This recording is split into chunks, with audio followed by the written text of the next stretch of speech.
RayJ Dennis from Toledo hit the transfer portal and instantly became one of the top 3 available players in the country. And good news, Zags fans, the team already has a close connection with him. Who and what? Let's discuss. You are Locked On Zags, your daily podcast on the Gonzaga Bulldogs.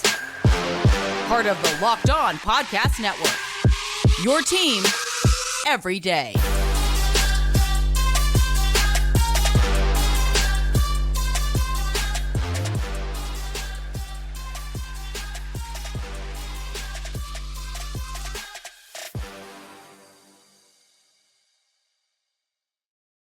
What is going on, y'all? Welcome to the Locked On Zags podcast, part of the Locked On Podcast Network, your team every day. I'm your host and longtime Gonzaga podcaster, Andy Patton, here to bring you news and updates on all things Zag athletics. Happy Friday, Zag fans. We got a great show today. We're going to talk a little Zag baseball to close out the show. They're on a 4-game losing streak. Can they turn that around this weekend in Spokane? We're also going to talk about the NFL draft, believe it or not, and talk about how there has been a connection with the NFL draft and Gonzaga, although not this year, but we are going to talk about that story. And of course, we're going to lead the show talking about another transfer the Zags can and should pursue in the portal. That is RayJ Dennis. For those of you who missed this, RayJ Dennis has entered the transfer portal out of Toledo. He was the MAC Player of the Year last year. Instantly showed up as one of the best transfers available in the portal. Bart Torvik's rankings, Evan Miyakawa's rankings, both have him number 3 among players currently available in the transfer portal. So clearly a player that people believe can have a significant impact at the high major level. He is a graduate transfer with 1 year of eligibility remaining, and he also is in the NBA draft process. So there is a possibility if he decides to stay in that route, he could go professional and forego using that final year of collegiate eligibility. But if he does come back to college, it is not going to be at Toledo. It is going to be somewhere else. Dennis began his career at Boise State, and that's where I want to start the conversation because that is where this connection to Gonzaga does exist. Dennis was at Boise State for 2 years while new Gonzaga assistant coach RJay Barsh, who of course came from Florida State. We made that connection with him and Naheem McLeod, who is the big man transfer from Florida State. The Zags are also pursuing in the portal, but Barsh has other connections as well, and this includes this connection here to Dennis, where he played again for 2 years at Boise State. And Dennis wasn't a great player at Boise State. He was a 3-star, committed to Boise State in 2018, made 40 starts for them across 2 seasons, total played 60 games, 22 minutes per night from 2019 to 2021, of course, under another Gonzaga connection there, Leon Rice, who was a longtime assistant at Gonzaga before taking over as the head coach at Boise State. It's been there for quite a while now. Dennis, in his 2 years at Boise State, averaged 6.2 points, 2.3 rebounds, 2.3 assists, and just under 1 steal per game. Didn't have that consistent outside shot while he was there. He was only shooting about 27.5%. After those 2 years, decided to transfer, ended up at Toledo for the 21-22 season, and was immediately a high-level starter at that program. 34 games, 34 starts, 34 minutes per game for Dennis at Toledo in that first season. 12.7 points, 5.5 boards, 4 assists. Only shot 32% from deep, but he was about 56% on 2-pointers. So efficient around the rim, especially for a 6'2" guard, but still struggling to find that outside shot on a more consistent basis. But then we saw the breakout. The breakout happened last year, his 4th year of college basketball at Toledo in the 22-23 season. 36 starts for him, still played about 34 minutes per game, but that scoring numbers exploded up. 19.6 points per game for Dennis at Toledo last year, 4.3 rebounds, 5.8 assists, just about averaged 26 and 4. That is incredible. He also averaged 1.5 steals per game, was about 53% on 2-pointers, bumped that up to 36.5% on threes. And that's a huge key for him. He had not been above 32% in any other season of his college career, just at 32%, I should say.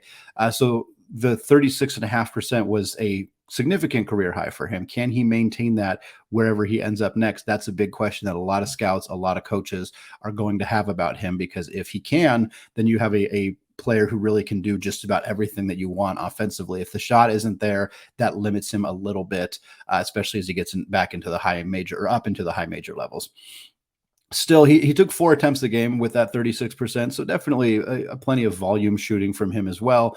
about 78% from the free throw line. Had some really, really nice performances throughout the season, 25 points and 6 rebounds against Kent State, a team that Zags fans are familiar with how good they are defensively. For him to drop 25 and 6 against them in the MAC championship game, very impressive from him. 13 points, 8 rebounds against Michigan State in the NIT. He also topped 25 points in 8 games last year. This man can light it up as a scorer, the kind of thing that anybody wants. That's what I want to talk about here. Who is interested? Probably everybody. I mean, honestly, I think a whole bunch of schools are going to show interest here in RayJ Dennis here. And he just entered the portal on Wednesday, so we haven't seen a full list emerge yet. But I will tell you that as soon as he entered the portal, Illinois picked up a crystal ball instantly.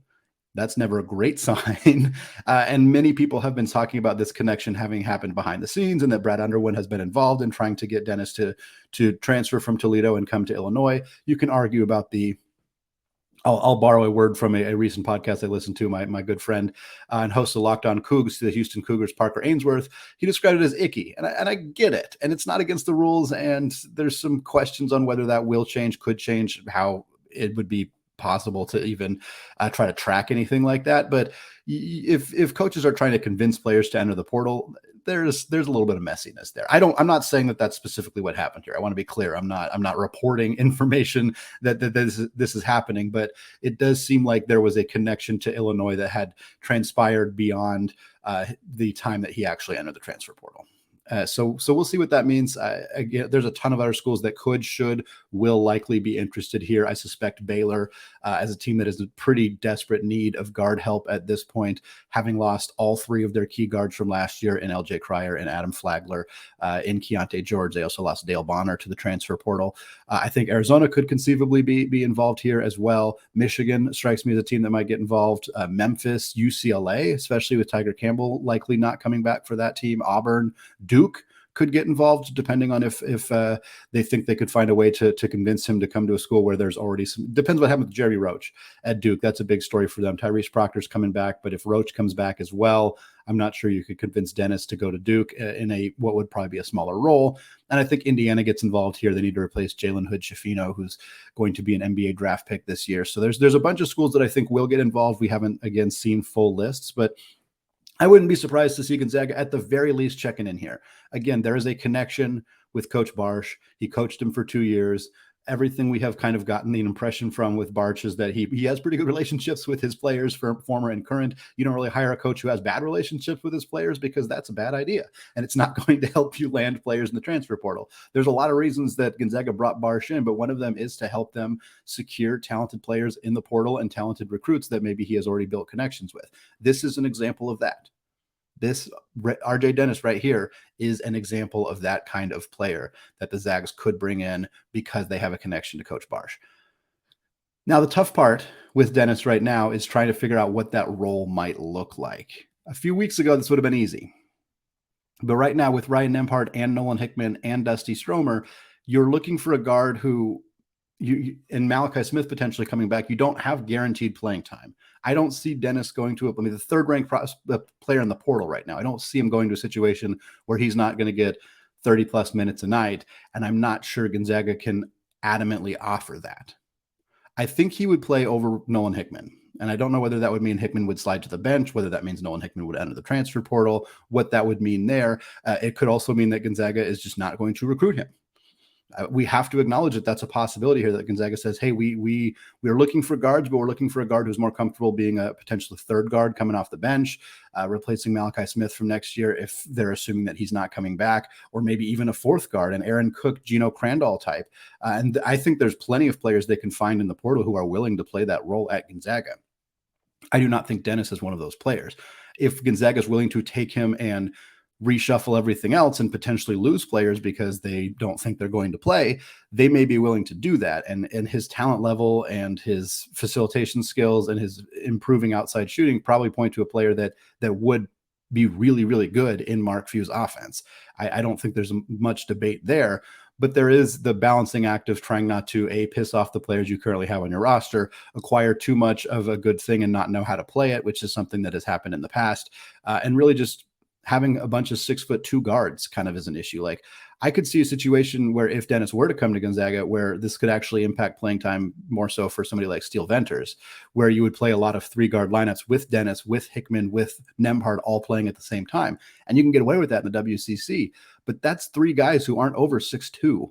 And I'm not sure you can get away with playing 3 guards at that size pretty consistently against high major opponents, against NCAA tournament opponents. I'm just not sure that it would work. So I love Dennis. I think this is a really fun player. I'm excited to see where he ends up. I think he would be a really, really good player in Spokane, but I think the addition of Ryan Nembhard has probably made it much, much less likely that he actually ends up coming and following his old assistant coach in Barsh.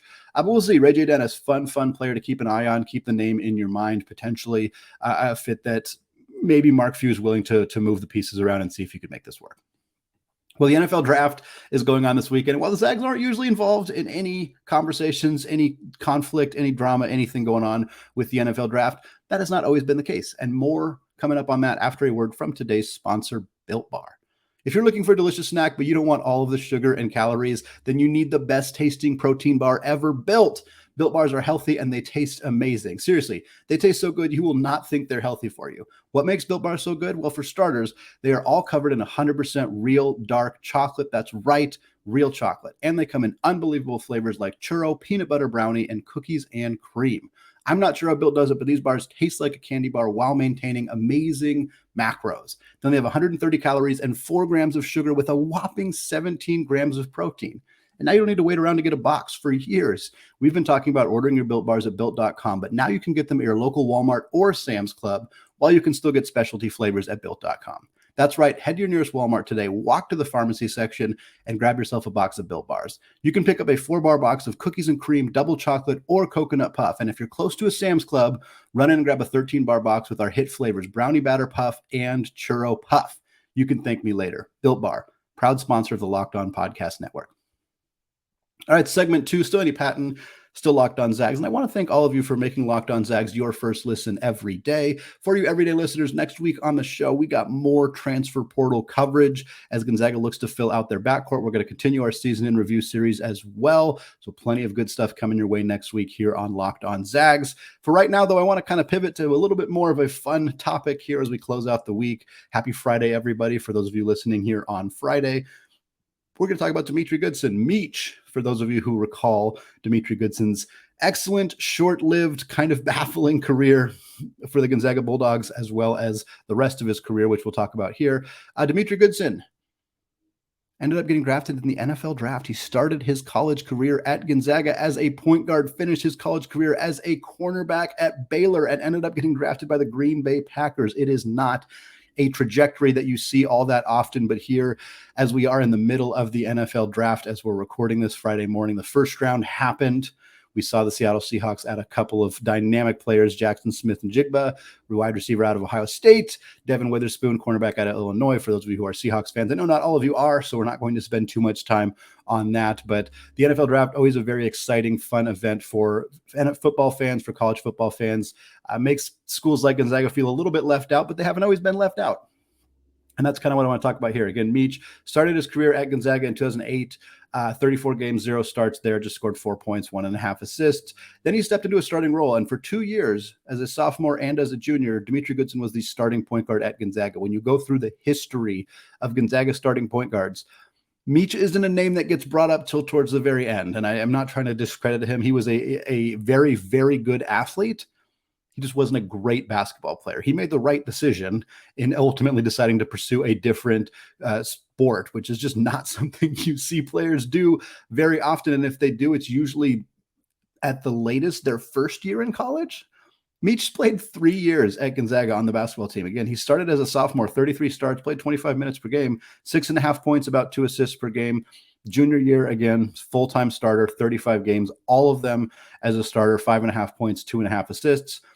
His biggest moment, though, came back as a freshman for Gonzaga in the 2009 NCAA tournament against Western Kentucky, when he went coast to coast to hit a game-winning lay-in to give the Zags a much-needed victory and an advancement in the Big Dance. One of the best most exciting game-winning shots. We've talked about Jordan Matthews. We, of course, now talk about Jalen Suggs, Julian Strother. Those are two recent incredible ones.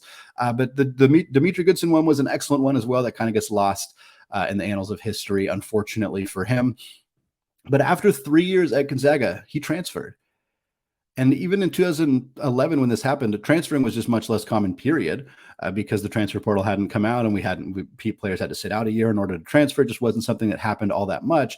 And he transferred to Baylor to play football. And he was eligible right away and also had multiple years of eligibility. He played 3 years of football at Baylor. He played 3 years of basketball at Gonzaga, 3 years of football at Baylor. What an interesting, unique, unprecedented career. People have done this before, but this is unusual. This doesn't happen very often, as you can probably imagine. 3 years at Baylor from 2011 to 2013. He played cornerback, and he also returned kicks for the Bears. First 2 years was kind of just a bit player, didn't get in all that much. Did some kick returning, did a little bit on defense, 8 games for him total in those first 2 seasons, 16 tackles. He had a pick. He also had 5 kick returns for 150 yards. All that happened in his first 2 years. Then we finally saw him kind of break out in his junior year, or his 6th year of college, I should say. He played 11 games as a junior, 26 tackles, 3 interceptions, 13 passes defended. You could tell it just kind of took him a little time to kind of get back into the football groove. The ability to play high-level Big 12 football after having spent 3 years not playing football, to me, remains an athletic accomplishment that is really hard to fathom, quite honestly. It's hard to realize how difficult that must have been. You don't need to just be in shape to play college football. Of course, Dimitri Goodson was in incredible shape. He was an extremely high-level athlete at Gonzaga. But to just go 3 years without playing football and then pick it back up, really extraordinary. And I can see why that made him so appealing. He was selected in the NFL draft. His numbers at Baylor don't exactly scream NFL draft pick. They don't.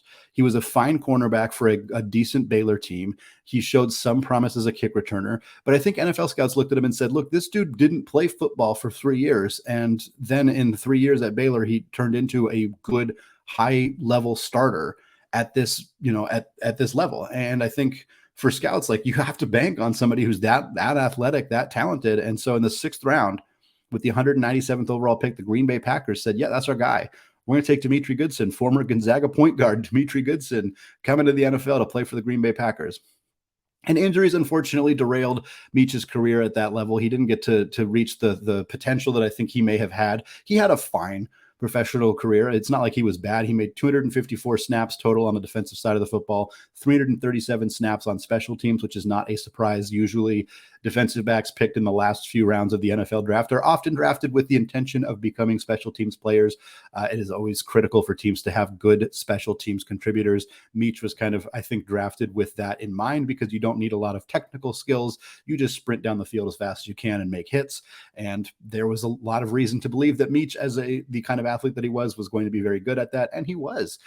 He had 2 passes defended in his career, 30 total tackles, 1 quarterback hit, but unfortunately continued injuries to his lower half, to his legs, to his ankles, ultimately ended his career early. And for fun fact too, though, Meech still works in professional sports, and he still works for the Green Bay Packers. He is an area scout for Green Bay right now. Had some conflicting feelings when Gonzaga played Baylor in the national championship game back in 2021. I hope he was rooting for Gonzaga, because that's where he played basketball. He doesn't have as much of a connection to that Baylor basketball team as he does to the Gonzaga basketball team. I think that's what he was ultimately doing. But from game-winning shot as a freshman at Gonzaga to starting point guard, to Baylor cornerback, to Baylor special teams player, to Baylor starting cornerback, to NFL defensive player, to NFL area scout. What a unique career for Dimitri Goodson, one that I think deserves mention, deserves praise, deserves loves, because it's just not something you see very often. And it's cool that Gonzaga does have a kind of a weak link, like not a strong connection to the NFL, but they have one. They have an NFL connection in Dimitri Goodson, and I just think it's a very fun story. And what a better time to tell the story than in the middle of the current NFL draft. We're going to close out the show discussing what is next for Gonzaga's baseball program. They've lost 4 in a row, but they have a chance to right the ship against the Tigers of Pacific this weekend. More on that coming up right after this. All right, segment 3, closing out the show here, talking about the Gonzaga baseball team. They are in a bit of a rut right now, 4-game losing streak. They won the first game in their most recent series against the Pilots of Portland on Friday night. They lost on Saturday, lost on Sunday, and then they played 2 midweek games in Eugene against the Ducks of Oregon on Tuesday and Wednesday. Lost both of those as well. And I want to go back to the series against Portland because I was there on Sunday evening, or Sunday afternoon, I should say, and they should have won this game. And it was frustrating to see them throw this one away because they had every opportunity to do so. It was a 1-1 game throughout basically the entire game. And Gonzaga rolled with Jacob Rutherford as the starting pitcher. They just rolled with him, and he pitched great. He threw a phenomenal game. He had 11 strikeouts. I believe that was a career high, just dominated throughout the game, but he got tired. And Coach Metcalf didn't make a move in the time frame that I think he should have, if we're being completely honest. And I was sitting in the crowd around a lot of Gonzaga fans who were just mystified that Jacob Rutherford was still in the game. He was tired. You could see it.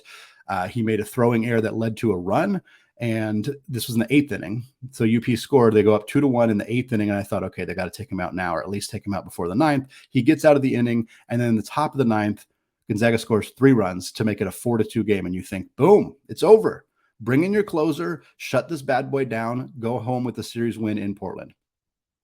Instead, they brought Rutherford out again. He was over 90 pitches at this point. I think he was over 100 pitches at this point. And he comes out and he struggles. He walks guys. He puts guys on base immediately. Immediately, things do not go well for Jacob Rutherford. And then UP brought up a lefty hitter. Rutherford pitches right-handed. Gonzaga had a left-handed pitcher warming up in the bullpen. For those of you who are not super familiar with baseball, it is a tremendous advantage to have a pitcher throwing from the same side as the hitter because it makes it harder for them to see where the pitch is coming from.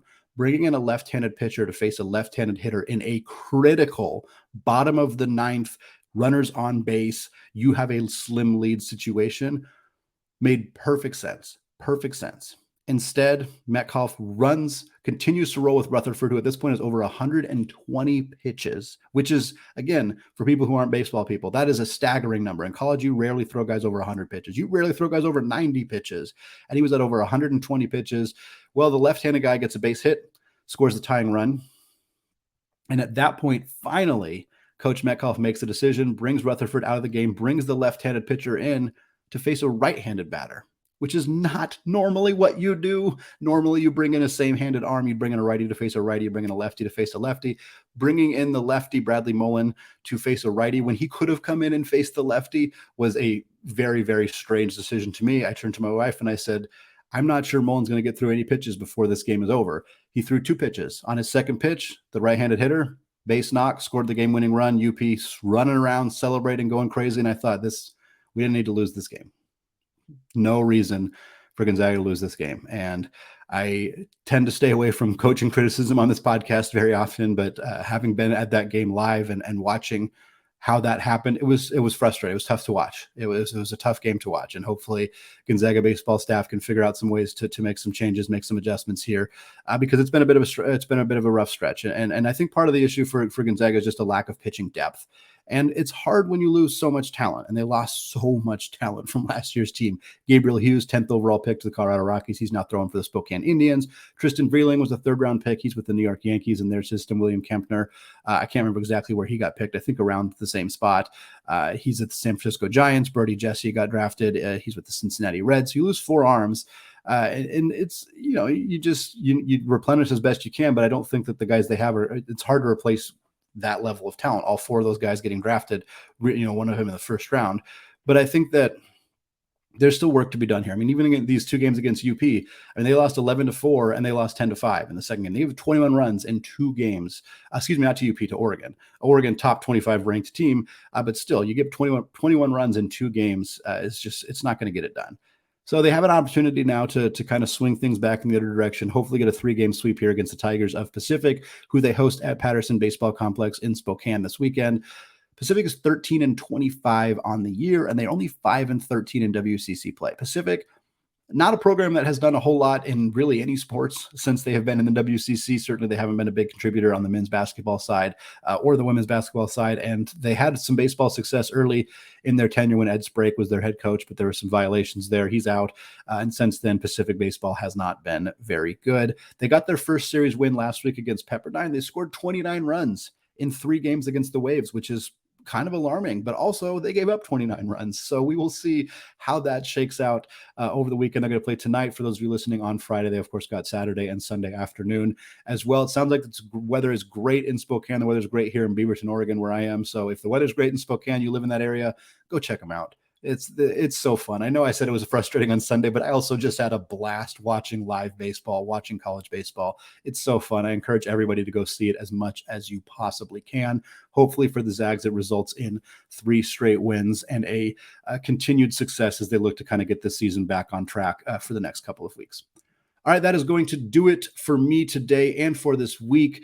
More transfer portal stuff coming your way next week, more season in review episodes. We'll continue to start looking at the NBA draft as well and what that means for the guys who have currently committed to that. All right here in the Locked On Zags podcast, available wherever you get your podcast. It is also available on YouTube as well. Go hit that subscribe button on YouTube if you have not done so yet, and check out the Locked On College Basketball podcast, which I co-host. You can go hit the subscribe button for that show as well. All right, thank you all for listening. Happy weekend, and go Zags.